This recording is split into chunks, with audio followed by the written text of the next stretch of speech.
ಸುಮಾರು ಒಂದೂವರೆ ವರ್ಷದಿಂದ ಇದೇ ವೃತ್ತಿಯನ್ನು ಮಾಡ್ತಾ ಇದ್ದು. ಅವನು ಮೇನ್ ವೃತ್ತಿ ಏನಂತಂದರೆ ಅವನು ಆಟೋ ಡ್ರೈವರ್, ಬಳ್ಳಾರಿ ನಗರದಲ್ಲಿ ಆಟೋ ಡ್ರೈವಿಂಗ್ ಮಾಡ್ಕೊಂಡಿದ್ದು.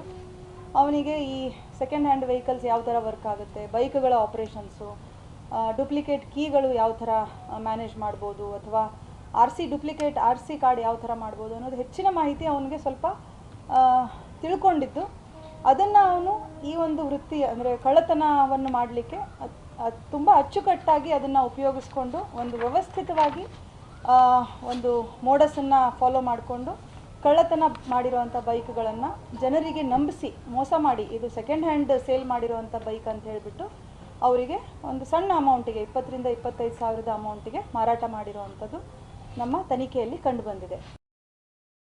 ಈಗಾಗಲೇ ಸುಮಾರು 41 ಬೈಕ್ಗಳನ್ನು ಕಳೆದ ಒಂದು ಕೆಲವು ದಿನದಲ್ಲಿ ಅವನನ್ನು ಆಲ್ರೆಡಿ ನಾವು ಜೆ ಸಿ ಕೊಟ್ಟು ಪೊಲೀಸ್ ಕಸ್ಟಡಿಯಲ್ಲಿ ತಗೊಂಡು ವಿಚಾರಣೆ ಮಾಡಿ 41 ಬೈಕ್ಗಳನ್ನು ಅವನಿಂದ ನಾವು ರಿಕವರಿ ಮಾಡಿರೋವಂಥದ್ದಿದೆ.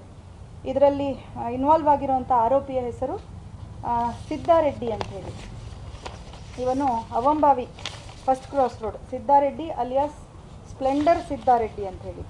ಯಾಕಂದರೆ ಇವನು ಸ್ಪ್ಲೆಂಡರ್ ವೆಹಿಕಲ್ಗಳನ್ನೇ ಹೆಚ್ಚಾಗಿ ಕಳ್ಳತನ ಮಾಡ್ತಾ ಇದ್ದಂಥದ್ದು. ಅವನಿಗೆ ಅದರಲ್ಲಿರುವಂಥ ಒಂದು ಲೂಪ್ ಹೋಲ್ ಗೊತ್ತಿದ್ದು ಅದನ್ನು ಡೂಪ್ಲಿಕೇಟ್ ಕೀ ಯೂಸ್ ಮಾಡಿಕೊಂಡು ಅದನ್ನು ಇಗ್ನಿಷನ್ ಆನ್ ಮಾಡಬಹುದು, ಅಲ್ಲಿಂದ ಈಸಿಲಿ ಸಲೀಸಾಗಿ ತೆಗೆದುಕೊಂಡು ಹೋಗ್ಬೋದು ಅನ್ನುವಂಥದ್ದು ಇವನಿಗೆ ತಿಳಿದಿದ್ದು. ಸ್ಪ್ಲೆಂಡರ್ ಬೈಕ್ಗಳನ್ನೇ ಮಾರ್ಕೆಟಲ್ಲಿ ಅಥವಾ ಬೇರೆ ಜಾಗಗಳಲ್ಲಿ ಪಾರ್ಕ್ ಮಾಡಿದಾಗ ಇವನು ವಾಚ್ ಮಾಡಿಬಿಟ್ಟು ಅದನ್ನು ಕಳ್ಳತನ ಮಾಡುವಂಥದ್ದು. ಮಾಲೀಕರು ಬಿಟ್ಟು ಹೋದಾಗ ಯಾವುದಾದ್ರೂ ಕೆಲವು ಲಾಕ್ ಮಾಡಿರಲ್ಲ, ಕೆಲವರು ಕೀ ಬಿಟ್ಟು ಹೋಗಿರ್ತಾರೆ, ಅಥವಾ 1 ಗಂಟೆ 2 ಗಂಟೆ ಡ್ಯೂರೇಷನ್ಗೆ ಹೋಗಿರ್ತಾರೆ. ಇವನು ವಾಚ್ ಮಾಡಿ ಪ್ರಯತ್ನ ಪಡ್ತಾನೆ ಒಂದು ಡೂಪ್ಲಿಕೇಟ್ ಕೀ ಯೂಸ್ ಮಾಡಿಕೊಂಡು ಅದನ್ನು ಸ್ಟಾರ್ಟ್ ಮಾಡಲಿಕ್ಕೆ.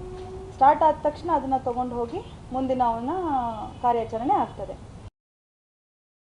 ಹಳ್ಳಿ ಕಡೆ ಹೆಚ್ಚಾಗಿ ಅವನು ಟಾರ್ಗೆಟ್ ಮಾಡ್ತಾ ಇದ್ದಂಥದ್ದು ಹಳ್ಳಿ ರೈತರನ್ನ, ಹಾಗೆ ಆಂಧ್ರ ಕಡೆಗೆ ಕೂಡ ಸೇಲ್ ಮಾಡಿರೋವಂಥದ್ದಿದೆ. ಅವರಿಗೆ ಸೆಕೆಂಡ್ ಹ್ಯಾಂಡ್ ಬೈಕ್ ಅಂಥೇಳಿ 20,000 ರಿಂದ 25,000 ಅದನ್ನು ಮಾರಾಟ ಮಾಡಿರೋವಂಥದ್ದು. ಹಾಗಾಗಿ ಯಾರೂ ಕೂಡ ಅವನನ್ನು ಸಂಶಯ ಪಟ್ಟಿರೋದಿಲ್ಲ, ಯಾಕಂದರೆ ಆರ್ ಸಿ ಕಾರ್ಡ್ ಜೊತೆಗೇ ಮಾರಾಟ ಮಾಡಿರೋವಂಥದ್ದು.